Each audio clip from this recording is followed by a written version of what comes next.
시청자 여러분 안녕하십니까? 다시 한번 거대한 선택의 파도를 넘은 대한민국. 21대 대통령 선거는 진짜 대한민국을 내세운 이재명 후보의 승리였습니다. 위기에 강한 대통령을 자임했던 이재명 대통령은 이제 진짜 위기를 돌파해야 하는 자리에 올랐는데요. 오늘 법률방송은 박명호 동국대학교 교수, 김영인 연세대학교 교수 두 분의 정치학자를 모시고 이번 대선의 의미부터 새 정부가 직면한 민생 통합과제 그리고 대한민국의 민주주의 방향성까지 차분히 짚어보겠습니다. 두 분 교수님 어서 오십시오. 안녕하세요. 네. 박 교수님 먼저 자기소개 간략히 부탁드리겠습니다. 네, 저는 동국대학교 정치외교학과 박명호라고 합니다. 법률방송에 처음으로 함께하게 돼서 영광입니다. 감사합니다. 네, 김 교수님도 한번 인사 한번 부탁드리겠습니다. 안녕하십니까. 연세대학교 김영인입니다. 21대 대통령 선거가 끝난 직후 대한민국의 미래와 방향을 함께 고민하고 또 그려보는 시간에 초대해 주셔서 진심으로 감사드립니다. 네, 고맙습니다. 자, 본격적으로 질의에 들어가 볼 텐데요. 첫 번째 논점은 선거 결과입니다. 이 선거 결과에 대해서 어떻게 박 교수님은 예상을 좀 하셨는지 궁금하고 이번 대선의 의미 좀 어떻게 평가를 하십니까? 이번 대선은 계엄과 탄핵에 따른 대선이었기 때문에 사실 이재명 후보가 기본적으로 우세할 수밖에 없는 환경 속에서 출발한 선거였고 네. 또 8번밖에 되지 않아서 일반화시키기에는 좀 한계가 있지만 네. D-24호 그러니까 후보 등록 시점에 여론하고 D-7 그러니까 투표 7일 전 그다음에 D-5 그러니까 깜깜이 기간이라고 여론조사 금지 기간 공표 금지 기간의 여론을 종합해 보면 대선의 결과하고 달랐던 적이 별로 없었어요, 여태까지. 예. 그래서 8번밖에 사례가 되지 않기 때문에 일반화시키기에는 조금 한계가 있었지만 예. 이번에도 같은 경우였다고 봐야 될 것 같고 또 2위 후보가 후반부에 급속하게 1위 후보를 따라잡는 경향을 보이기는 하지만 예. 넘어서는 골든 크로스 역시 한 번도 여태까지 없었던 일이거든요. 그런 예. 면에서 보면 초반부터 어떻게 보면 예상된 결과였다라고 보여지는데 네. 전체적으로 보면 참 절묘한 결과라고 생각이 됩니다. 네. 1위 후보가 예측조사에서는 과반을 넘는 거로 나왔지만 예. 과반에 약간 모자라면서 아쉬움이 이제 좀 있게 됐고 예. 2위 후보는 예상보다 조금 더 득표를 한 셈이거든요. 네. 그렇게 보면은 좀 애매한 결과를 가져왔다 생각이 예. 되고 3위 후보는 좀 실망스러운 결과를 가져온 게 아닌가 생각이 네. 듭니다. 따라서 전체적으로 보면 정치 복원과 정치 리더십의 그 복원을 통한 국민 통합을 요구하는 국민적인 절묘한 결과였다고 생각을 합니다. 네. 자, 김 교수님도 어떻게 좀 보셨는지 궁금하고 득표율 어떻게 좀 예상하신 대로 왔는지도 좀 궁금한데요. 득표율은 이제 그 이재명 후보는 50% 내외 그리고 김문수 후보는 40% 내외 그리고 그 이준석 후보는 10% 내외. 그래서 네. 큰 틀에서는 이제 예측을 한 대로 좀 나왔다 생각을 합니다. 예. 그 이번 21대 대선은 전임 윤석열 대통령의 파면으로 인해 치러진 이제 거리에 의한 선거죠. 예. 그래서 당시 집권 정당이었던 국민의힘에게는 상당히 불리했던 선거였고 비상계엄과 비상계엄의 불법성 그리고 대통령 탄핵을 주도했던 더불어민주당에게는 상당히 유리했던 예. 선거입니다. 그리고 범보수 세력으로 이제 분류될 수 있는 개혁신당의 이준석 후보가 완주를 함으로써 사실상 네. 3자 다자구도로 치러졌다 이렇게 좀 볼 수 있는 선거입니다.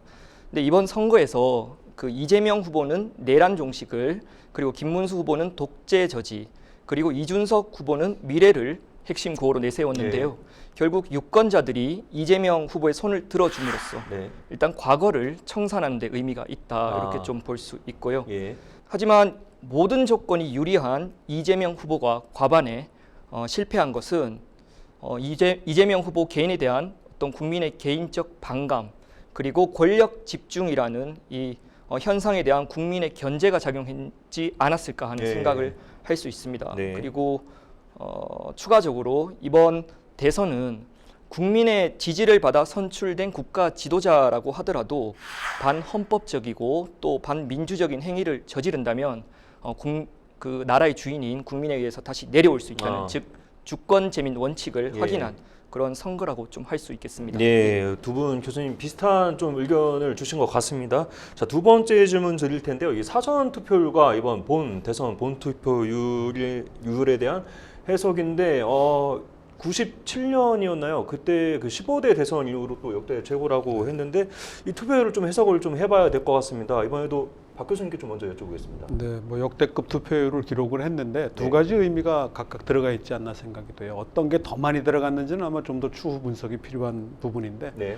분노 투표 또는 심판 투표가 이제 일정 부분 기본적으로 작용을 하지 않았나 생각이 되고 네. 특히 사전 투표 때는 상당히 높게 진행이 됐거든요.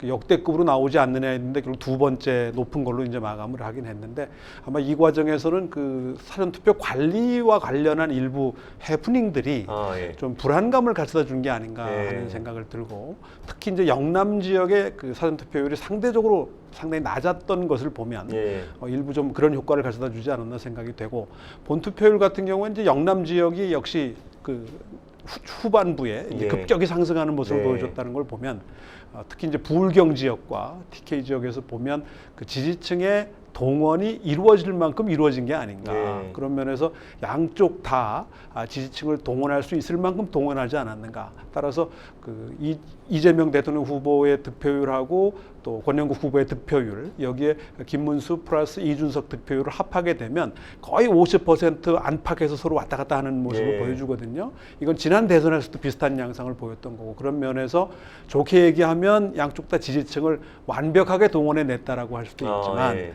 나쁘게 보면 양극화가 그만큼 심해졌다. 예. 이렇게 볼 수 있지 않나 생각이 듭니다. 예, 좋은 말씀 감사합니다. 자, 김 교수님께도 한번 여쭤보겠습니다. 이 사전 투표율과 본 투표율 어떻게 좀 해석을 하십니까? 예, 그 사전 투표율은 이제 역대 두 번째 수치로 나왔고 그리고 최종 투표율은 28년 만에 최고치가 나왔다. 그래서 전체적인 평가는 이제 국민들의 관심을 받은 선거였다. 이렇게 좀 예. 볼 수 있고요. 사전 투표율 같은 경우에는 크게 이제 두 가지가 이제 특색을 이뤘다라고 볼 수 있는데요. 첫 번째는 이제 영호남 지역별 차이가 극명했습니다. 그래서 상위 3개의 지역은 전남, 전북, 광주, 즉 호남 지역에서 다 나왔고요. 예. 그리고 이제 영남 지역은 하위 5개 지역이 모두 이제 영남 지역에서 나왔다는 네. 것이 이제 특색입니다. 그래서 이러한 영호남의 차이는 결국은 전남 지역, 전북 지역에서는 승리를 확신하고 열망하는 그런 것이 이제 투입이 됐고, 네. 그리고 이제 영남 지역 같은 경우에는 탄핵 정국에 실망한 이제 유권자들이 투표장으로 가지 않았다는 어떤 특징을 좀 보일 수 있습니다. 예. 그리고 부정선거랑 선관위 투표 관리 이 부분에 대한 의혹도 영남에 있는 지지자들이 좀 나서지 않는 게 있고요. 그리고 좀 지역적으로 좀 눈여겨볼 곳이 사전 이제 투표율에서 세종이라고 좀 보거든요. 예. 그래서 네 번째 이제 사전 득표율이 나왔는데 이것은 아무래도 최고위 공무원이라고 할 수 있는 윤석열 대통령과 같은 이제 공무원 입장에서 네. 좀 실망감 아. 그리고 사전 투표율에 1시간 공가가 실시됐다는 편의가 예. 좀 세종시의 높은 득표율로 나왔다고 볼 수 있습니다. 예. 자, 이어서 김 교수님께 조금 더 여쭤보겠습니다. 이 각 후보 당선 요인, 성공 요인과 또 실패, 낙선 요인에 대해서 좀 알아보고 싶은데 교수님 좀 어떻게 보십니까? 예, 저는 그 이재명 후보와 김문수 후보를 좀 비교를 해볼 건데요. 네. 이것을 이제 인물, 조직 그리고 전략 차원에서 간단히 좀 말씀을 드리도록 하겠습니다. 이재명 후보의 이제 대통령 당선 요인은 첫 번째 이제 인물적 요소를 좀 살펴보면 다른 후보에 비해서 대통령 후보로서의 이제 인물적 즉 정치적 체급이 상당히 컸습니다. 예. 이것은 19대 대선부터 3차례 연속 도전을 했고 그리고 성남시장, 경기도 도지사 그리고 더불어민주당 대표를 순차적으로 역임하면서 네. 대선 후보로서의 이미지와 역량을 좀 키워온 것이 예. 첫 번째 당선 요인이고 조직적인 차원, 즉 이재명 후보가 당선된 데 조직적인 차원도 상당히 중요하다고 보는데요. 이재명 후보를 중심으로 한 더불어민주당의 단단한 결속력이 22대 총선, 즉 2024년부터 확실하게 이제 일극 체제로 나아가게 했거든요. 그래서 갑작스럽게 이루어진 이번 선거에서 전국적인 차원의 선거에 있어서 더불어민주당의 어떤 지지가 있었던 이재명 후보에게 유리했다. 그리고 전략적인 차원을 좀 살펴보면 네. 이재명 후보가 이번에 강조했던 것이 중도 보수로의 이제 외연 확장입니다. 예. 그래서 기존 보수 정당의 정치인이나 또 유명 정치 책사, 그러니까 보수 책사들을 영입을 하면서 범보수 유권자들에 대한 어떤 공략적인 측면이 유효했다 이렇게 볼 수 있고요. 이에 반해 이제 김문수 후보 같은 경우에는 인물적으로 좀 살펴보면 대통령 후보로서 역시 후보가 좀 부족했다. 이것은 아마 1년 전으로 돌아가서 김문수 후보 개인이든 국민의힘이든 21대 대선 후보가 김문수 후보가 될 것이라는 것은 잘 몰랐을 거라고 예상을 합니다. 그리고 조직적, 즉 정당 차원에서 국민의힘은 소위 내란 동조 정당이라는 오명을 좀 갖고 있고 그리고 마지막까지 탄핵에 대한 입장과 대통령 출당에 대한 입장이 엇갈리면서 계파 갈등과 분열이 상당히 심했다. 이것도 있습니다. 그리고 전략적인 차원은 이재명 후보 같은 경우에는 내란 종식 그리고 민생 그리고 이준석 후보 같은 경우에는 미래 세대로의 교체를 얘기했던 반면 국민의힘은 뚜렷한 정책보다는 독재 저지나 반 이재명 구호를 외쳤다는 즉 전략의 부재가 좀 실책으로 다가왔지 않나 그렇게 생각을 합니다. 그럼 혹시 한덕수 국무총리가 만약에 그때 단일화를 했을 때 선거 최종 후보로 나갔다 그러면 조금 달라졌을 수도 있을까요? 저는 큰 차이가 없다고 생각을 하는데요. 왜냐하면 기본적으로 국민의힘의 분열이 계속 이어질 것이고 그리고 범보수 세력이라고 할 수 있는 이준석 후보와의 어떤 단일화가 여전히 가능성이 크지 않았기 때문에 저는 한덕수 후보로 교체됐다 하더라도 지금과 비슷한 어떤 결과가 있지 않았을까 예측을 했습니다. 잘 들었습니다. 박 교수님께도 똑같은 질문 한번 드려보겠습니다. 이 각 후보의 성공, 이 당선 요인과 실패, 낙선 요인 좀 어떻게 보십니까? 지금 이번 대선이 기본적으로 이제 개헌과 탄핵의 대선이었기 때문에 기본적으로 이재명 후보에게 유리할 수밖에 없는 상황에서 출발을 했고요. 선거 과정에서도 보면 좀 혼란을 겪었던 국민의힘보다는 민주당은 오랫동안 준비해온 그 흔적이나 결과들을 곳곳에서 볼 수 있었거든요. 그런 면에서 보면 처음부터 어떻게 보면은 승부가 결정 지어진 게 아니었느냐. 다만 이제 어느 정도 격차가 나느냐가 관심이었던 것이고 그런 면에서 보면 이재명 후보가 과반이라고 하는 상징성을 얻는 데 실패한 게 좀 아쉽지 않나 하는 대목이 들어요. 49점 얼마인데 반올림하면 50이라고 봐도 되겠지만 상징적으로도 한 표라도 50%를 넘어서는 과반 득표를 했다면 상당 기간 국정 운영의 동력으로 작용이 됐을 텐데 그런 면에서 보면은 절묘한 선택이라고 할 수 있는 것이고 그것이 역시 이재명 후보나 대통령에게 주는 메시지가 분명하지 않나. 즉 국회 의석이나 이런 면에서는 압도하고 있는 거대 권력이 될 수는 있겠지만 이 득표율로 보게 되면은 오히려 야권을 지지한 그러니까 이재명 대통령을 찍지 않은 표들만 모아놓고 보면 과반이 넘는 결과가 나온다라고 하는 것은 그만큼 이제 통합의 리더십을 지향해야 된다라고 하는 걸 의미하는 게 아닌가 생각이 되고 대통령께서도 모두의 대통령이 되는 리더십을 지향한다는 말씀을 하신 걸 보면 그런 부분이 이재명 권력의 성공을 결정하는 가장 중요한 요소가 아닐까 생각이 되고요. 국민의힘이나 이준석 후보의 개혁신당은 사실은 개혁신당은 승리할 거라는 예상을 하고 하지는 않았을 거라고 생각이 되고요. 완주의 의미를 두지 않았나 생각이 되고 선거 막판에 3차 토론에서의 설화가 없었다고 한다면 아마 두 자리 숫자는 가능하지 않았을까 하는 생각은 드는데 막판에 그것이 상당한 영향을 준 게 아닌가 생각이 돼서 이준석의 가능성과 한계를 동시에 이제 확인한 셈이 되지 않았나 생각이 됩니다. 국민의힘의 경우에는 참 애매하게 이 득표를 한 셈이 됐는데 보수의 재구성을 향해서 국민의힘의 개혁과 쇄신의 동력을 내부적으로 과연 조달할 수 있는 상황인지 그런 면에서는 어느 정도의 득표율을 올리느냐가 관건이었다라고 본다면 41%의 득표율은 패했지만 사실 나름대로 근거를 또는 이유를 댈 만한 정도의 득표율이기도 하고 그런 면에서는 쇄신과 개혁의 동력이 창출되기 좀 어려운 상황이 아니겠는가. 그런 면에서 내년 지방선거까지 가면서 보수의 재구성을 둘러싼 이 야권의 어떤 혼란과 어떤 뭐랄까요 좀 이런 기간들이 좀 이어지지 않겠나 생각이 됩니다. 예. 지금 교수님께서 조금 언급을 해주셨는데 다음 질문이 이제 그 정치 지형이 어떻게 변할지입니다. 정치 지형이 어떻게 변할지 좀 구체적으로 좀 교수님께 더 들어보고 싶고요. 그 다음에 또 지방선거 또 말씀해 주셨습니다. 보수 재구성에 대해서 말씀을 해주시면서 지방선거도 말씀을 해주셨는데 이 지방선거 어느 정권에 유리할지도 같이 조금 설명해 주시면 좋을 것 같습니다. 기본적으로 이제 대통령이 오늘 취임을 하셨기 때문에 대통령 취임일로부터 멀어질수록 집권 여당에게는 불리한 거거든요. 예. 근데 아마 내년 6월 초에 선거가 예정돼 예, 있기 1년 정도 때문에 이제 남았는데. 1년이 채 안 남은 예. 거거든요. 어떻게 선거운동 기간까지 포함을 하게 예. 되면 그렇게 따지면 집권 여당에게 상당히 유리한 구도가 될 수 있지 않을까. 예. 따라서 내년 지방선거 예측은 오늘 시점에서 보면 남은 1년 기간 동안 이재명 정권이 큰 실책이나 어떤 실수를 범하지 않는 한에 있어서는 상당히 유리한 구도에 서 있다고 봐야 될 것 같고요. 예. 이 보수의 재구성을 둘러싼 정치 지형의 변화가 이제 급격하게 1년 동안 진행이 되지 않을까 생각이 되는데 좀 한계가 있을 거라고 생각되는 건 총선이 아니기 때문인 거죠. 그러니까 총선이라고 한다면 아마 정치 지형의 변화가 지금부터 바로 시작이 될 텐데 예. 지금 국회의원들은 3년이라는 시간이 아직 남아있는 상황이기 때문에 예.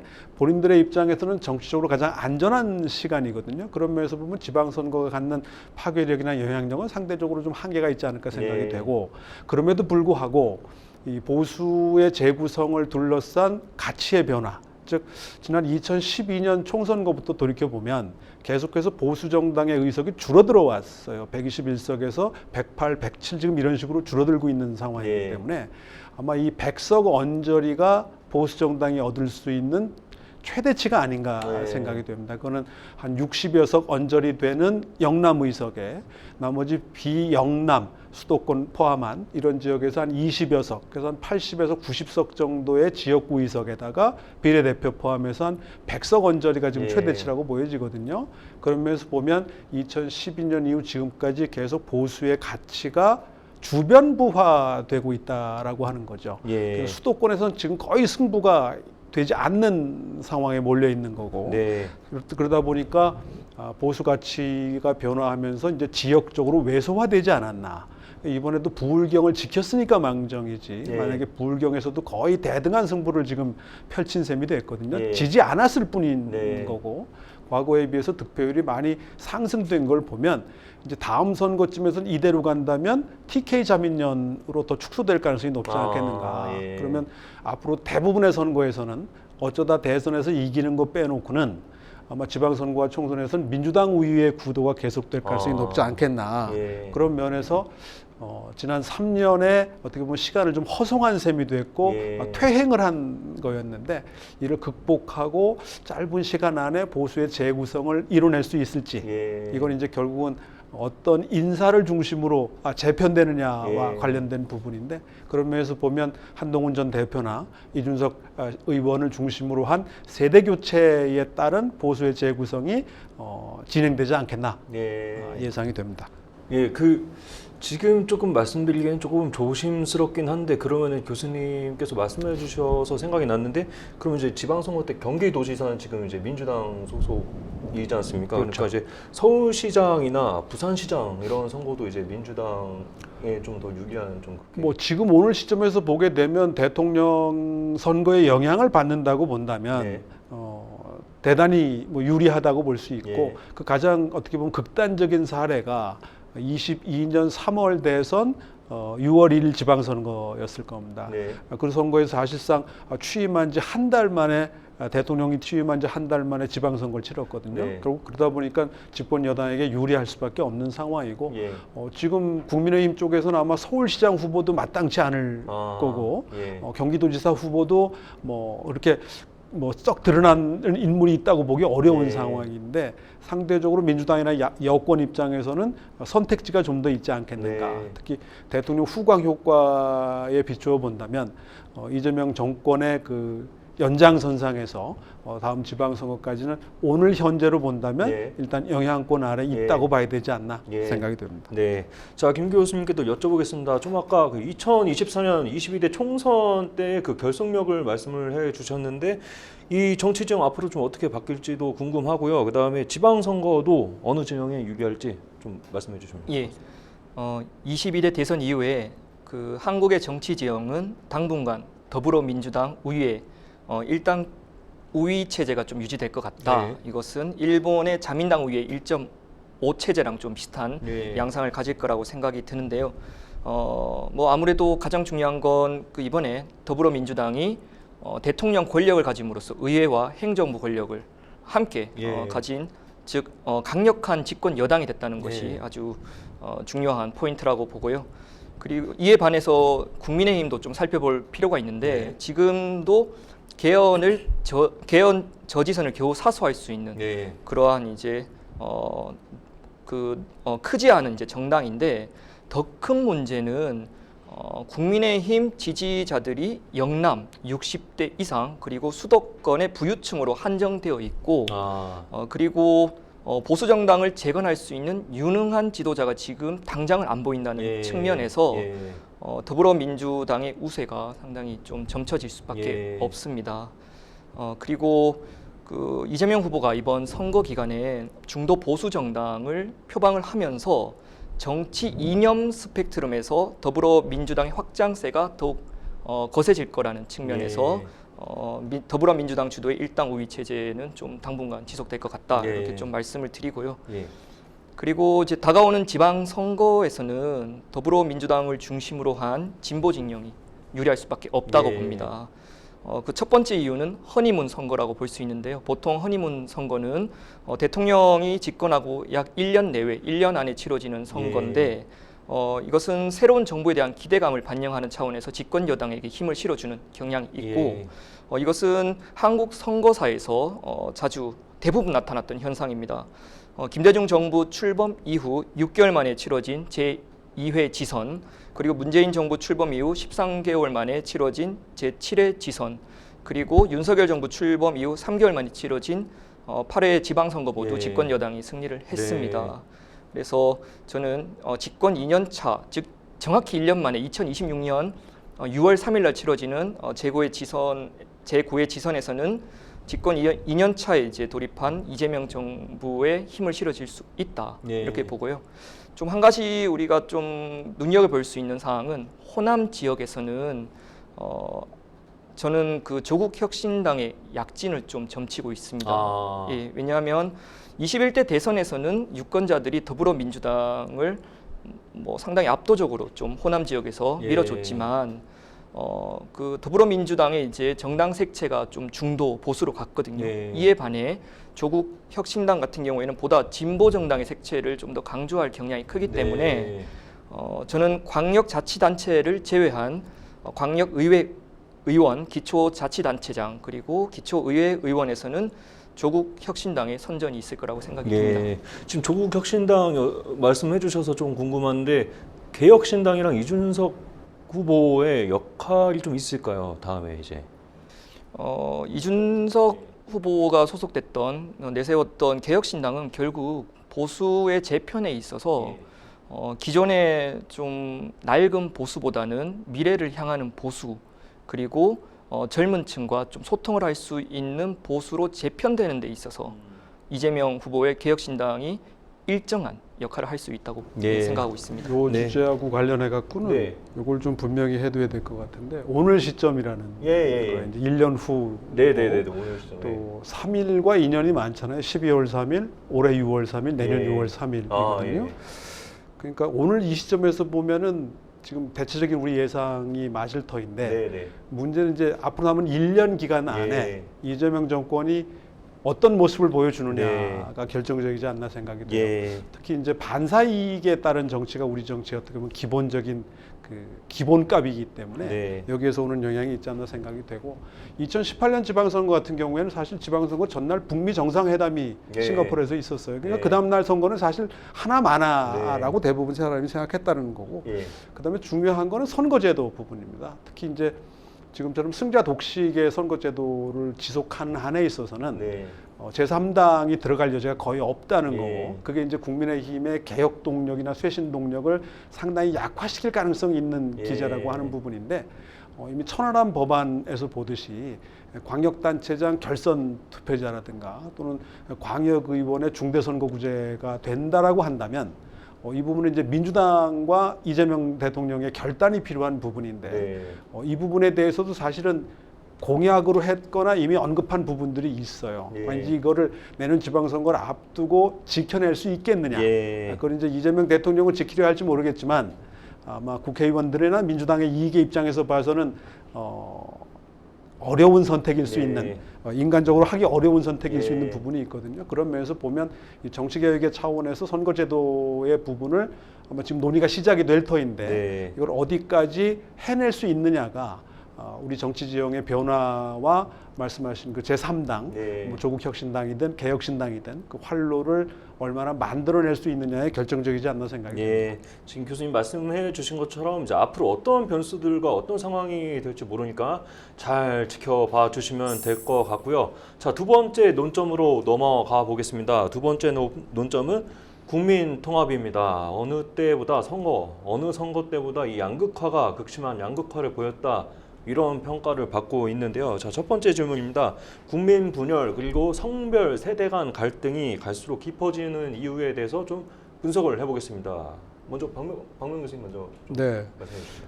지난번 대선이 비호감 대선이라고 그랬는데 이번엔 혐오 대선이라고 불릴 정도로 좋게 얘기하면 양 진영이 자신들의 지지층을 최대한 동원해낸 네. 선거 결과하고, 나쁘게 얘기하면 정치적 양극화가 그만큼 이제 고착됐다라고 하는 부분이거든요. 예. 바로 이런 부분들이 제도적으로 그 재생산되게 만든 게 현재의 승자 독식 선거제도가 아닌가 생각이 네. 돼요. 그러니까 이 국회의원 선거도 마찬가지고 대통령 선거도 마찬가지고 한 표라도 더 얻은 사람이 당선되는 방식이기 예. 때문에 지방선거도 마찬가지고요. 그래서 우리나라에서 선출직으로 뽑는 모든 선거는 사실 한 표라도 더 이긴 사람이 당선되는 구조거든요. 예. 그러다 보니까 양당 중심의 정치가 불가피하게 되는 거고, 예. 그러다 보니까 정치적인 뜻을 펼치려는 사람들이나 사표 방지 심리를 가진 유권자들은 결국 둘 중에 하나를 택할 수밖에 없게 되는 거고, 그 사이에 다른 선택을 한다는 건 있을 수 없는 상황이 됐기 때문에 결국 개헌 논의가 나오는 것도 이 승자 독식의 선거제도를 어떻게 바꿔낼 수 있겠느냐. 지금 굉장히 상층부에 있는 이 권력 구조에만 초점이 맞춰져 있는데, 네. 그 권력 구조를 만들어내는 그 과정의 선거제도에 대한 부분의 논의가 좀 빠져 있는 게 아닌가라는 예. 것이고요. 그런 면에서 개헌 논의가 자꾸 헛도는 이유가 예. 되는 거고, 진전이 만들어지지 않는 이유가 바로 예. 여기에 있지 않은 생각이 되고, 특히 이번처럼 혐오 대선의 경우에는 그 무엇보다도 이 제도적인 부분을 어떻게 개선을 해서 우리가 이 양극화를 좀 더 지양해서 이 통합의 정치가 제도적으로 불가피하도록 만들어낼 수 있느냐가 해결책이 아닌가 생각이 예. 됩니다. 자, 김 교수님께도 좀 같은 질문 해드리겠습니다. 두 분 다 이제 교수님이시니까 또 젊은 학생들도 많이 보실 텐데 또 대학원 또 수업도 하고 계시잖아요. 좀 이렇게 느끼시는지도 궁금하고, 그다음에 이게 갈수록 깊어지는 이유는 좀 무엇인지 말씀해 주시죠. 예, 그 이제 한국에서 뭐 국민 분열이라고 이제 여기서 이제 제시가 됐지만, 국민 분열 또는 사회적 분열과 혐오가 심화되는 이유는 크게 이제 세 가지 요소로 좀 볼 수 있는데요. 예. 첫 번째는 이제 구조적으로 이념적 분화가 일어났다. 이것은 한국 사회에 오랫동안 내재된 이념적 분화 구조가 예. 기저에 이제 국민 통합을 저해한다고 볼 수 있는데요. 이 이제 이념적 분화 구조는 특히 북한에 대한 어떤 접근 방식과 그리고 정치 경제적 이념에 있어서의 지향점이 서로 오랫동안 이제 한국 사회에 있었다고 봅니다. 북한에 대한 인식 같은 경우에는 이제 보수 진영에서는 상당히 이제 군사적 위협을 줄 수 있는 적국으로 좀 상정을 하고, 예. 대북 억제를 위해서 한미 동맹을 강조하는 예. 입장에 있고요. 반면 진보 진영 같은 경우에는 북한을 통일을 함께 이루어야 할 민족적 차원으로 좀 접근을 했고, 예. 그리고 대화 교류를 중시하는 대북 유화론을 좀 추구한 측면이 네. 있습니다. 이데올로기 차원에서 정치 경제적 지향점을 보면 보수 같은 경우에는 자유민주주의와 시장 경제를 중시하고 또 성장을 중시를 했죠. 네, 네. 반면에 진보는 민주주의 그리고 분배에 초점을 맞춰왔던 지향점이 다르다는 것을 볼 수 있습니다. 네. 그리고 구조에 이어서 이제 상황적 요소를 봐야 되는데요. 결국 경기 침체를 들 수 있습니다. 한국 같은 경우에는 2000년대 중반 이후, 구체적으로는 2008년 발생한 글로벌 금융위기 이후에 저성장의 늪에 이제 빠졌다고 볼 수 네. 있습니다. 그래서 최근 얼마 전이죠. 한국은행이 5월 29일에 발표한 경제 전망 보고서에는 2025년 한국의 경제 성장률을 기존 1.5에서 0.8로 이제 하향 조정을 했습니다. 네. 이것은 한국 경제가 성숙기에 들어섰다는 의미도 있지만 기본적으로 이제 전쟁이 일어나고 있는 상황에서 이제 수출 의존도가 높은 한국의 어떤 한국 수출의 어떤 문제, 그리고 저출산 고령화에 따른 노동 인구 감소와 내수 시장, 이런 것들이 민생, 즉 경제적 어려움이 민생을 더 어렵게 만들고 예. 이것이 국민 사이의 경쟁 심리와 이기적인 사고를 좀 조장한다는 측면이 있습니다. 네. 이러한 구조적, 상황적 환경하에서 국민 분열을 더욱 가속화시키고 악화시키는 것은 행위자로서 이제 정치인이라고 봅니다. 아, 예. 정치인들은 이런 이념적 갈등, 분화 구조와 또 경제 불황을 이용을 해서 오히려 국민들 사이에 분열을 조장하는 그런 어찌 보면 해로운 역할을 했다. 그렇기 네. 때문에 저는 구조, 상황, 또 행위자 측면에서 좀 예. 한국 그 사회의 이제 분열을 좀 살펴봤고요. 네, 그 두 교수님의 지금 분석 얘기 잘 들어봤고요. 자, 새 대통령이 국민 통합을 위해서 양극화를 해소하기 위해서는 어떤 부분이 필요할지 좀 들어보겠습니다. 박 교수님 먼저 좀 얘기해 네, 주시죠. 정치적 양극화라고 하게 되면은 역시 국민 통합의 그 리더십이 제일 중요한 게 아닌가 생각이 네. 되는데요. 이재명 대통령 스스로도 당선 수락 연설에서 모두의 대통령이 되겠다고 다짐을 했고 예. 취임사에서도 그런 언급을 하셨었어요. 아마 본인의 득표율을 생각한다면 적어도 절반 가까운 반대자들이 존재한다라는 걸 전제로 한다면 예. 정치적 통합과 국민 통합의 필요성에 대해서는 그 누구보다도 절감하지 않을까 생각이 되고요. 네. 그런 면에서 총리 내정자를 지명을 했는데 아쉬운 건 국회에 총리 추천을 좀 요청하는 절차를 거치면서 며칠 좀 시간을 좀 보냈으면 하는 생각이었어요. 물론 예. 바로 이제 국정을 운영해야 된다는 부담도 있긴 하겠지만은 예. 국회를 존중하고 또 현실적으로 봐도 지금 이재명 대통령의 의사나 의도를 무시하고 총리를 지명하거나 추천할 수 없는 게 현실 아니겠습니까? 예. 그러면서 원내 교섭 단체 또는 국회에 의석을 가진 정당들 모두에게 총리 추천을 의뢰하고 그 중에서 지명되는 사람이 대통령에게 지명을 받고 또 민주당 의석만 가지고도 어쨌든 총리 인준이 가능한 상황이기 때문에 여러 가지 정치적 안전판은 이미 확보가 돼 있는 상황 아니었는가. 예. 그러면서 보면 이미 좀 시간이 늦었지만 그런 좀 아쉬움이 남고 특히 이제 앞으로 인선이 계속 이루어질 텐데 여기서 얼마나 통합형 인선을 할 수 있겠느냐. 즉 권력은 인사고 인사는 메시지인데 네. 대통령이 아무리 그 화려한 미사 여구를 남발하더라도 예. 결국 인사가 주는 그 하나의 메시지가 중요하다고 본다면 예. 이 통합형 인사를 얼마나 구현해내느냐 여기에 관건이 있지 않나 생각이 듭니다. 좀 정책 같은 건 좀 어떻게 보십니까? 이 정책으로도 좀 뭐 지금 첫 번째로는 이제 민생경제 TF를 아마 대통령 명령 1호로 아마 할 가능성이 높은 것 같은데 네. 민생경제의 어려움이 가장 어렵죠. 문제는 이게 정부의 재정 능력을 활용한 이 민생 지키기 또는 민생 보듬기는 이해가 되지만 이게 어느 정도까지 이제 여력이 가능하겠냐라고 하는 부분이거든요. 네. 그런 면에서 기본소득이라든가 또는 그 지역 화폐라든가 정치적으로 조금 논란이 있을 수 있는 사안들을 집권초의 어떤 드라이브를 강력하게 건다고 한다면 이재명 표 정책과 관련한 그 아이덴티티는 충분히 확보가 가능하겠지만 이것이 이제 국민적 통합으로까지 이어지는 정책적인 수단이겠느냐에 대한 부분은 좀 고민이 필요하지 않나 생각이 되고요. 그런 면에서 보면 이 정무적 관리의 역량이 좀 필요하지 않나 생각이 됩니다. 예. 그리고 이어서 좀 더 여쭤보겠습니다. 그 여당으로서의 태도와 이 야당으로서의 역할이 있는데 지금 여당의 분위기면은 앞으로 지금까지 계속 그래왔던 것처럼 뭐 법안을 단독으로 처리한다든지 아니면 뭐 면소법, 이재명 대통령 면소법도 이번에 또 논란이 계속 되고 있지 않습니까? 그러니까 이런 것들이 또 계속 문제가 될것 취임식 같은데. 당일날 예. 정식 취임식은 사실 아니죠. 취임 선서 날 바로 국회에서 그 대법관 증언법을 통과시키겠다고 예. 했던 걸 보면 아까 정무적 고려와 판단이 있지 않았나 생각이 되는데 예. 문제는 이제 이런 것들이 과연 괜찮을 것인지에 대한 걱정이 좀 있는 것이 아닌가 생각이 돼요. 예. 그런 면에서 완급 조절이 좀 필요하지 않나 생각이 되고 예. 특히 이 부분이 좀 중요하지 않나 생각이 되는데 저는 윤석열 권력의 실패는 여당의 실패로부터 기인했다고 생각을 합니다. 네.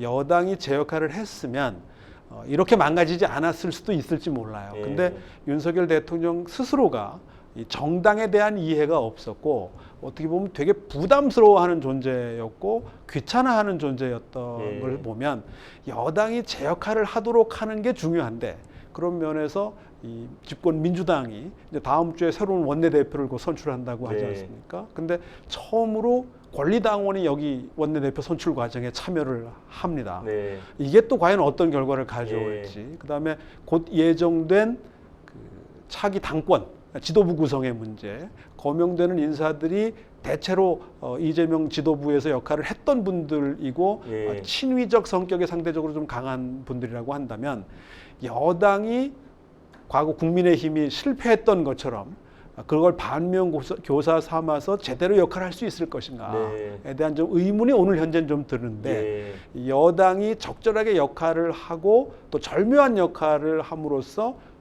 두 가지 역할 아니겠습니까? 하나는 집권 여당으로서 대통령을 지원하고 지지하는 역할을 하는 것과 동시에 입법부의 대표 정당으로서 또 거대 정당으로서 견제와 균형의 원칙을 지켜야 되는 요 양자 사이 어딘가에서 균형을 맞춰줘야 되는 예. 것이기 때문에 이 역할을 제대로 하는 게 이재명 권력의 성공에서도 결정적이지 않겠나 생각합니다. 예, 잘 들었습니다. 자, 교수님께도 좀 여쭤보겠습니다. 이 새 대통령, 이재명 대통령 국민 양극화 해소하기 위해서 어떤 좀 과제가 있고 어떤 게 좀 필요할까요?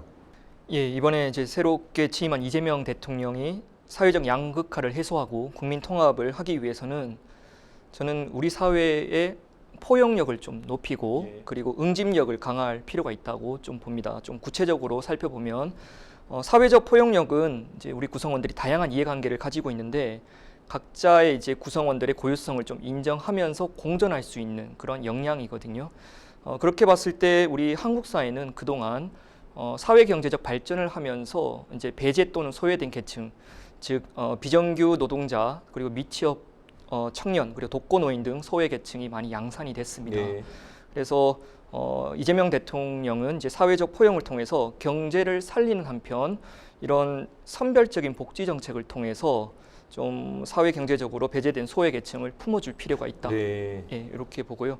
그리고 사회적 응집력 역시 통합에 있어서 상당히 중요한데요. 예. 응집력이란 이제 결국 공동체의 소속감을 가지고 공동의 비전을 함께 해나가는 힘이라고 할 수 있습니다. 네. 대한민국 국민이 이 공동체 일원으로 어떤 소속감과 함께 해나가기 위해서는 자신이 속한 집단과 또 타인에 대한 어떤 신뢰가 상당히 중요한데요. 예.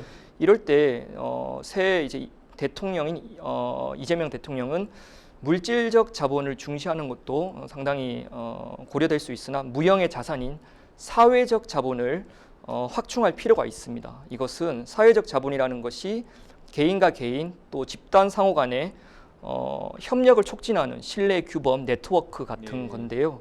지금 한국 사회에 만연한 불신과 승자 독식의 문제를 보완하고 또 갈등과 분열의 악순환을 해소하는 데는 무형의 자산인 사회적 자본이 상당히 필요한 시점이지 않나 생각을 합니다. 네.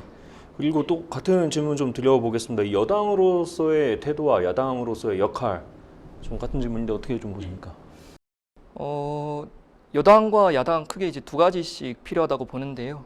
여당은 결국 책임감과 또 절제의 미덕이 필요하고 그리고 야당은 뼈를 깎는 자기 반성과 또 유능한 정책 정당으로 탈바꿈해야 될 필요가 있다고 봅니다. 예. 여당은 지금 의회 권력뿐만 아니라 행정부 권력을 가지면서 강력한 정치적 동력을 확보를 한 상황이기 때문에 이러한 상황에서 정책 과정에서 야당과의 불협화음 그리고 정책 결과에 대한 책임을 반드시 져야 된다고 생각을 하고 책임감과 더불어 상당히 중요한 것이 절제의 미덕이라고 생각을 예. 합니다. 그래서 권력이 집중되면 견제와 균형이 무너지고 또 부패도 만연하고 결국 이것이 시민의 자유와 참여를 억제를 할 수 있거든요. 그렇기 때문에 지금 상당히 큰 권한을 가지고 있는 더불어민주당이 이 권력을 오히려 남용하기보다는 좀 상권 분립이나 민주주의의 분산 원칙을 좀 중시하는 그런 절제의 미덕이 상당히 필요한 예. 시점이라고 봅니다. 예, 잘 들었습니다. 자, 논점 3으로 넘어가서요. 논점 세 번째 논점은 권력 개편입니다. 권력 개편인데 요즘에 또 얘기 많이 나오고 있는 게 법원조직법 개정입니다. 이 대법관 수를 늘리자 이런 얘기도 많이 나오고 있는데 이 정치권이 과도하게 이 사법 구조나 이런 데 개입을 하는 것 아닌가 이런 지적도 나오고 있습니다. 박 교수님 좀 어떻게 보십니까? 그 이제 정치적 반대자들의 표현에 의하면 이제 대법원 힘 빼기 네. 이게 하나로 이제 읽혀지는 거고, 그것이 이제 선거 과정에서 논란이 됐던 방탄입법과 관련된 논란으로 이어지는 게 아닌가 예. 생각이 되고요. 당장은 6월 18일 선거법 관련 그 재판이 이제 계속될 수 있겠느냐라고 예. 하는 것에 대한 법원의 판단이 일단 주목되지 않나 예. 생각이 되는데, 저는 법원이 어떤 결정을 내리는지에 대해서는 뭐 법적인 차원의 귀결일 테니까 예. 제가 논평하거나 언급할 가치가 있는 건 아니겠지만, 정치적으로 보게 되면 어제 선거에서의 그 득표율이 상당히 그 어떻게 보면 지렛대 역할을 하지 않았을까 생각을 하는데, 이게 아주 애매하게 지금 걸쳐 있는 거거든요. 예. 그러니까 아예 압승이 됐다고 한다면 법원도 상당히 정치적으로 입장이 곤란해질 수 있지 예. 않았을까라고 하는 생각이 드는데, 네. 그보다는 좀 낮게 이게 득표율이 나오면서 네. 이기긴 이겼지만 과반을 돌파하지 못했다라고 하는 상징성 네. 때문에 또 다른 고민을 하게 되지 않을까 예. 생각이 되고, 이건 이제 형소법 개정안이라든가 또는 뭐 그 사심제 논란이 있는 뭐 관련 법안이라든가 네. 이런 것 등과 관련해서 그 권력과 민주당의 이제 판단이나 선택이 핵심적이지 않나 생각이 되는데, 네. 어제 오늘 봐서는 나름대로 어떤 결론을 낸 것이 아닌가 생각이 되고, 예. 그것의 첫 장면이 이제 법사위지만 그 대법관 증언법을 통과시키려 한다는 거, 그건 곧 본회의를 열어서 민주당 의석만 갖고도 얼마든지 통과가 가능한 네. 사안이기 때문에, 이런 면에서 사법 리스크가 임기 중에 이제 어떻게 관리될 것이냐라고 하는 네. 부분과, 그다음에 그런 관련한 입법들이 그 과연 야당이 반대할 터인데 이거를 어떻게 처리할지, 완급을 좀 조절할지 네. 아니면 그냥 강하게 밀어붙일지 등에 대한 여러 가지 선택과 판단, 또 그에 따른 후폭풍 등이 주목되지 않나 생각이 듭니다. 네. 그리고 이번 대선 초반에 좀 얘기가 많이 나왔었던 게 개헌 아니었습니까? 이제 헌법 개정이었는데, 이 헌법 개정 정말 가능할지도 좀 궁금하고, 그다음에 이 헌법 개정이 된다 그러면은 권력 구조가 이제 어떻게 좀 개편이 돼야 된다고 보시는지도 좀 궁금한데요. 좀 제가 보기에는 네. 이 포인트를 잘못 잡고 있는 게, 이게 지금 권력 구조를 뭘로 할 것이냐의 문제가 아니고, 네. 또 따지면 임기를 어떻게 할 것이냐도 사실 그렇게 중요한 문제가 아닌 건데, 초점이 지금 거기에 못 미쳐 있거든요. 네. 그러다 보니까 결론이 안 나고 진전은 없이 쳇바퀴 돌듯이 그냥 헛바퀴 돌듯이 공전하고 있는 게 아닌가 생각이 네. 돼요. 핵심은 두 가지가 아닌가 생각이 돼요. 하나는 입법 권력하고 대통령 권력이 충돌하고 대립하고 교착됐을 때 이걸 정치적으로 어떻게 해결할 것이냐의 문제죠. 지난번 계엄과 탄핵은 이걸 가장 강력한 방식으로, 아무도 상상하지 못했던 예. 방식으로 해결하려 했다가 탄핵까지 이어진 일이었거든요. 예. 지금은 민주당이 거대 여당이고 행정 권력까지 장악했기 때문에 입법부와 행정부가 사실상 일체화가 된 정부 여당이 됐기 때문에 입법 권력하고 대통령 권력이 충돌할 일이 없어요. 예. 근데 앞으로도 계속 이럴 것이냐라고 예. 하는 거고, 이런 충돌이 나고 교착 상태가 됐을 때 이를 어떻게 해결할 것이냐의 문제가 초점이 돼야 되는 네. 것이고, 두 번째는 모든 후보가 이재명 대통령 포함해서 대통령 권력을 분산시키는 걸 원칙으로 했어요. 제왕적 대통령이냐 아니냐에 대한 논란도 있지만, 제왕적 대통령의 권력을 분산시킨다라고 하는 거는 국회가 권한과 기능이 강화된다라는 겁니다. 예. 권력이 진공 상태가 아니기 때문에 어디서 떨어져 나온 권력은 어딘가로 이동을 해서 다른 어떤 쪽의 권력을 강화시킬 수밖에 없는 거거든요. 예. 그럼 국회 권력이 강화되고 기능이 강화된 상황에서 국회가 과연 제 역할을 할 수 있도록 하느냐라는 게 중요한 거고, 예. 이때 국회 구성이 국민 체온이 느껴지는 국회가 돼야 된다라고 하는 거거든요. 그럼 무슨 얘기냐면 득표율대로 의석이 이루어지는 국회가 돼야 된다라고 예. 하는 겁니다. 지금 민주당하고 국민의힘은 지난 총선 기준으로 보면 의석 차이가 15석 차이여야 돼. 득표율대로 한다면. 예. 근데 지금 70석 차이가 나는 네. 거거든요. 수도권은 더 심한 차이가 납니다. 네. 그럼 무슨 얘기냐 하면 국회가 민주적이지도 않고 투명하지도 않으며 책임도 지지 않는 상황에서 예. 국회의 권한과 기능이 강화되면 앞서 얘기한 입법 권력하고 대통령 권력의 대립은 언제든지 다시 발생할 수 있다는 거예요. 네. 그걸 해소하는 게 목적이라고 하는 예. 거죠. 따라서 출발은 국회의원 선거 제도를 개혁해서 국회가 국민 체온이 느껴지는 국회로 만드는 데서 출발을 해야 됩니다. 네. 근데 이게 진전이 안 돼요. 왜냐하면 국회의원 300명의 이해가 여기서 다 몰려있기 때문이죠. 예. 특히 100여 명이 넘는 민주당의 수도권 의원들, 60명 언저리의 국민의힘 영남권 의원들이 제도 개혁에 가장 반대할 가능성이 높습니다. 네. 이들이 반대하면 이미 과반이 넘기 때문에 제도 개혁이 예. 안 되는 거예요. 그럼 국회는 계속 이 모양 이 꼴로 갈 겁니다. 예. 그런 상황에서 국회의 기능과 권한이 계속 강화된다? 그럼 다시 앞에 문제로 돌아가서 입법 권력은 강화되고 대통령 권력하고 언제든지 맞설 수 있는 예. 거예요. 지금처럼 정부 여당이 일체화가 돼버리면 아무 문제가 없는데 네. 그때는 여당이 이제 출장소로 바뀌게 되는 거죠. 예. 근데 충돌이 되고 교착 상태에 빠졌을 때 이걸 어떻게 해결할 거냐. 예. 그걸 윤 대통령이라는 사람은 계엄이라는 걸로 해결하려고 했던 건데 예. 말도 안 되는 것이 된 거고 결국은 탄핵으로 이어진 게 아니냐. 예. 따라서 개헌이 중요한 게 아니고 개헌은 정치개혁이 최종적으로 완성되는 걸 확인하는 자리고 입구가 선거제도 개혁이라는 예. 건데 여기에 대한 논의는 전혀 없이 뒤에 가서 결론을 지금 얘기하고 예. 있으니까 진전이 안 되는 거고 아무도 관심을 가질 수가 없는 예. 일인 거죠. 또 하나 더 푸신다면 예. 내년 지방선거에서 대통령 선거에서 결선투표제 도입이 논의되듯이 광역단체장 선거에서 결선투표제 도입을 논의할 수 있다는 거예요. 이미 천하람 법안이 있었어요. 예. 폐기도 했지만. 그리고 중대 선거구제를 광역위원까지 확대한다면 다당제 정치가 지방정치에서 가능하다라는 거예요. 예. 그러려면 지금 국민의힘과 민주당이 기득권을 포기해야 됩니다. 예. 이게 그들이 가능하겠느냐라는 거죠. 국회의석도 당연히 포기가 안 되는데 지방에서의 권력을 내놓고 균점하거나 네. 분점하기를 원하겠느냐는 거죠. 따라서 이 개헌 문제, 정치개혁 문제는 이재명 대통령의 결단이 필요하다. 예. 지금 이재명의 민주당이니까 지금 아니면 할 수 없는 네. 일일 거고 아마 조금 더 지나면 민주당의 그 의원들은 대통령의 말을 그렇게 크게 개의치 않을 가능성이 높거든요. 예. 지금 할 수밖에 없는 일이고 예. 정말 대통령이 정치개혁과 개헌에 진정성이 있다라고 예. 한다면 내년 지방선거 선거제도 개혁, 예. 그다음에 국회의원 선거제도 개혁, 예. 그리고 개헌의 시간표가 적절하지 않나 생각합니다. 예.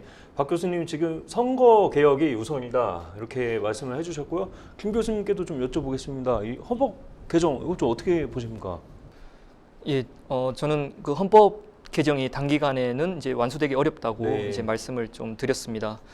그럼에도 불구하고 헌법 개정이 필요한 것은 87년 헌법이 약 40년 지나는 동안 네. 대한민국이 외형적으로는 덩치가 상당히 커졌고 예. 그리고 내부적으로도 시민들의 역량이 상당히 커졌다는 그러한 이유를 들 수 있습니다. 그리고 구체적으로는 권력 구조라든지 그리고 지방의 분권 강화 그리고 시민의 또는 국민의 기본권 확대가 이제 필요하다는 점이 네. 개헌의 이제 필요성으로 들 수 있는데요. 네. 저는 이재명 정부에서는 헌법 개정을 바로 하기보다는 제7공화국 헌법을 위해서 준비 기간을 갖는 것이 상당히 중요하다고 네. 봅니다.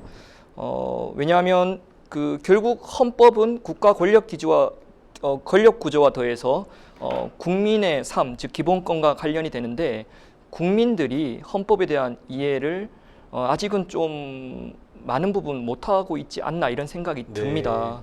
그래서 그 사회적 합의를 통해서 제7공화국 헌법을 이재명 정부에서 좀 준비하는 수기의 시간이 필요하고요. 네. 이런 헌법을 준비하면서도 제6공화국 헌법에 대한 가치 또는 쓸모를 우리 국민과 공유하는 것이 필요한데요.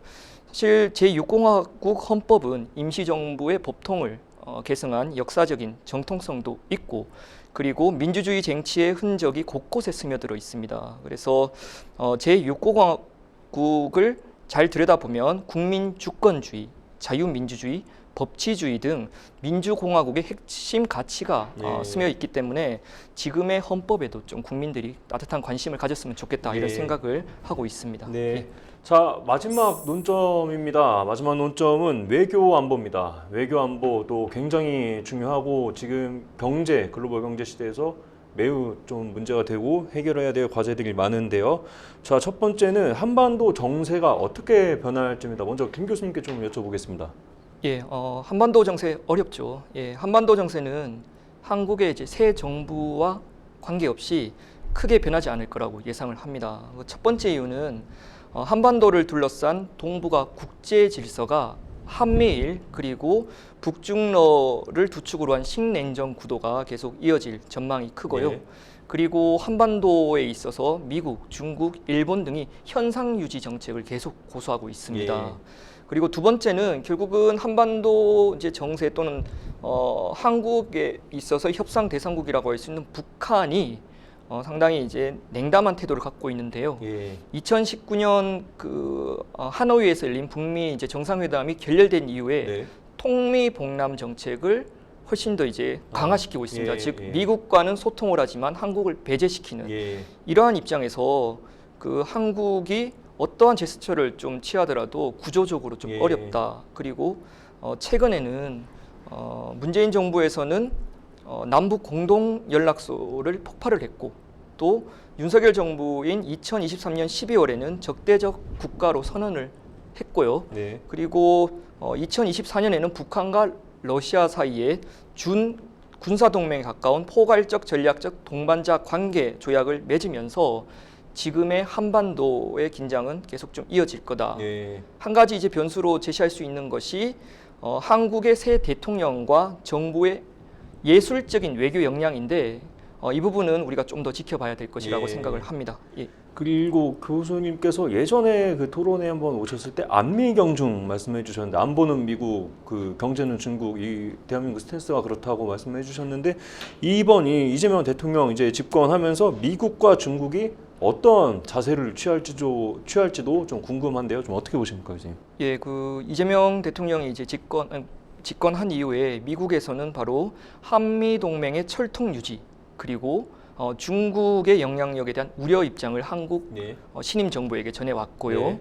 그리고 중국 역시 한중 관계를 좀 더 개선할 수 있고 그리고 한반도 안정을 좀 더 이재명 정부에게 좀 요구하는 이 공식적인 어떤 입장을 전해왔습니다. 하지만 이런 공식적 입장 이면에 있는 두 강대국의 한국에 대한 입장을 우리가 좀 살펴볼 필요가 있는데요. 네. 미국 같은 경우에는 상당히 이제 자국 이기주의와 또 세계 대전략 차원에서 한국에게 상당한 압박을 줄 가능성이 큽니다. 아, 예. 예, 세계 대전략 차원에서 보면 미국이 지금 현재 국제 무대 좁게는 인도 태평양 지역에서 중국과 치열한 패권 경쟁을 네. 하고 있는데요. 한국에게 즉 동맹국 한국에게 미국과 함께 갈 건지 아니면 중국과 함께 갈 건지 양자택일을 요구하고 있는 상황이기 때문에 상당한 예. 딜레마라고 볼 수 있습니다. 예. 여기에 대한 이제 세부적인 어떤 정책, 미국의 정책으로는 주한미군 태세를 조정하겠다. 즉 주한미국이 북한에 대해서만 억제를 하는데 이제는 본격적으로 중국에 대한 억제를 한다. 이것은 한국 안보에 있어서 미중 사이에서 한국의 어떤 스탠스를 더 어렵게 만드는 요인이 되고요. 예. 이런 이제 주한미군의 이제 태세 조정이 주한미군 감축이나 또 한미연합훈련에 반영될 경우 상당히 한국 외교 안보는 어려워질 수 예. 있습니다. 그리고 경제 분야도 좀 짚어볼 수 있는데요. 네. 지금 트럼프 행정부의 이제 고관세 정책이 이제 관세뿐만 아니라 비관세 영역 30개월 이상의 이제 소고기도 이제 수입을 좀 하게 해달라. 그리고 쌀도 미국으로부터 오게 해달라. 이렇게 네. 얘기를 하는데 이러한 미국의 국가 이익에 기반한 철저한 계산에 의한 한국에 대한 어떤 요구는 신임 이재명 정부에게 상당한 외교적, 경제적, 안보적 부담을 줄 수 있을 거라고 예. 생각이 듭니다. 네. 그리고 중국 같은 경우에는 사실 가치 동맹을 내세웠던 윤석열 정부에서 상당히 좀 악화된 것이 사실입니다. 네. 그래서 중국 입장에서는 뭐 공식적인 정부 간의 관계도 좀 개선하자 이렇게 요구를 하고 있지만 더 큰 문제는 한국 내 반중 나아가서는 현중 정서에 대한 어떤 중국의 우려가 상당히 큽니다. 예. 그래서 중국의 어떤 대사라든지 어떤 외교관 또는 지자체 어떤 장들이 한국 내에서 반중 정서를 어떻게 좀 줄여달라고 계속 좀 네. 얘기를 하고 있고 이런 것을 좀 극복할 수 있는 것이 오는 10월에 경주에서 열리는 아시아 태평양 경제 협력체 회의인데 예. 요 이제 에이펙 회담을 기점으로 한국과 본격적인 관계 개선을 하자고 네. 좀 우호적인 제스처를 중국이 취하고 있다고 생각합니다. 예. 자, 박 교수님께도 좀 여쭤보겠습니다. 일전에 제가 이제 그 문재인 정부 때 청와대 출입을 했었는데 그때 귀에 닳도록 얘기를 들었던 게 한반도 평화 프로세스 뭐 이런 걸 얘기를 들었었는데 이 한반도 평화를 좀 유지를 하고 좀 발전을 시키기 위해서 이재명 대통령 어떤 좀 자세를 취해야 될까요? 글쎄요, 여러 가지 아마 고민이 많지 않을까 생각이 되고 또 뭐 문재인 정부든 또 윤석열 정부든 그 이전의 정부들도 마찬가지지만 사실 우리가 주체적으로 할 수 있는 역량이나 조건이 상당히 제한적이라고 하는데 네. 문제의 근본적 원인이 있지 않나 생각이 네. 돼요. 그러면서 절묘한 외교여야 되고 상당히 그 기술적인 외교여야 되지 않나 하는 생각이 들고요. 예. 그런 면에서 보면 아마 그 문재인 정부 때나 또는 노무현 정부 때의 외교안보 또 북한 관련한 인사들이 아마 이번 정부에서도 그 기용이 돼서 역할을 할 걸로 보여지기 네. 때문에 과연 진정성을 얼마나 전달해 줄 수 있을지 관건이긴 하겠지만 결국 북한이 여기에 이제 얼마나 호응해 낼 수 있겠느냐 예. 그런 면에서 상당히 제한적 구조 속에서 나름의 활로를 모색하는 접근을 취하지 않을까 생각이 됩니다. 예, 잘 들었습니다. 자, 마지막으로 두 분 교수님께 여쭙겠습니다. 대한민국을 위해서 대한민국 미래를 위한 한마디입니다. 먼저 박 교수님. 네. 지난 6개월은 그 민폐가 된 정치였습니다. 국민 삶을 개선하고 문제를 해결하는 데 도움이 되는 정치가 아니라 오히려 민폐가 된 정치였는데 오늘 대선을 또 그 대통령 취임을 계기로 정치 복원과 정상화 또 국민 통합의 정치가 가능한 정치 리더십으로 변했으면 하는 생각이 들고요. 네. 이 과정에서 가장 중요한 건 역시 여당의 역할이다. 집권민주당이 네. 얼마나 자율적이고 주체적이고 독립적으로 그 활동하고 영역을 만들어낼 수 있겠느냐. 또 이런 부분에 대한 대통령의 어떻게 보면 무관심과 또는 때때로는 방기가 필요한 게 아닌가 생각이 네. 되고 이것이 결국은 그 권력의 성공으로 이어질 수 있는 출발점이라고 하는 측면에서 보면 이것이 권력의 긴장과 협업이 필요한 상황이 아닌가 생각하고 네. 새 대통령에게 이런 것들을 기대해 봅니다. 예, 잘 들었습니다. 김 교수님도 마지막으로 이 대한민국 미래를 위해서 한 말씀 부탁드립니다. 예, 12.3 비상계엄 이후 다사다난했던 한국의 정치적 혼란은 6.3 대선에서 이재명 후보가 이제 대통령으로 당선되면서 막을 내렸습니다. 네. 하지만 지난 6개월 동안 혐오에 가까운 정치 그리고 양극단의 국민 분열 그리고 추락하는 경제 상황을 우리가 지켜봤습니다. 대한민국의 위기가 아닐 수 없습니다. 이런 중차대한 상황에서 우리는 국가의 역할을 좀 다시 생각해 볼 필요가 있다고 생각을 합니다. 국가가 혼란스러우면 그 국가의 국민 역시 편안할 수 없고요. 네. 이것은 국민을 품고 있는 국가가 불안정하면 국민 역시 흔들릴 수밖에 없기 때문입니다. 예. 국가의 이제 존재 이유는 국민의 안전하고 행복한 삶을 유지시켜 주는 것이고 기본적인 역할은 생명과 재산을 보호하는 것이 있는데요. 이 국가의 존재 가치와 역할에서 국민이 주인이 되는 것은 결국 국가 권력의 원천이 국민에게 있다는 것입니다. 그렇기 때문에 이번에 새롭게 출범하는 이재명 정부도 또 이재명 후보를 지지했던 또 지지하지 않았던 국민들 모두 대한민국을 더 나은 국가로 만들기 위해서 이제는 좀 서로가 서로를 이해하고 또 함께 힘을 모았으면 좋겠습니다. 마지막으로 한국 사회의 만연한 분열과 보복의 역사를 끝내고 우리 아름다운 나라 대한민국을 위해서는 한시적으로 권력을 부여받은 정부와 대통령 그리고 국가의 영원한 주인인 국민이 모두 포용과 통합의 문을 활짝 열었으면 좋겠다고 생각을 합니다. 네. 예, 감사합니다. 예. 자, 결국 선거는 끝이 아닌 시작이겠습니다. 국민의 삶이 바뀌는 변화, 국민의 마음을 얻는 통합, 그 여정을 함께 지켜보겠습니다. 5천만 국민의 평가는 지금부터입니다. 오늘 함께해 주신 두 분 교수님 그리고 시청자 여러분 고맙습니다.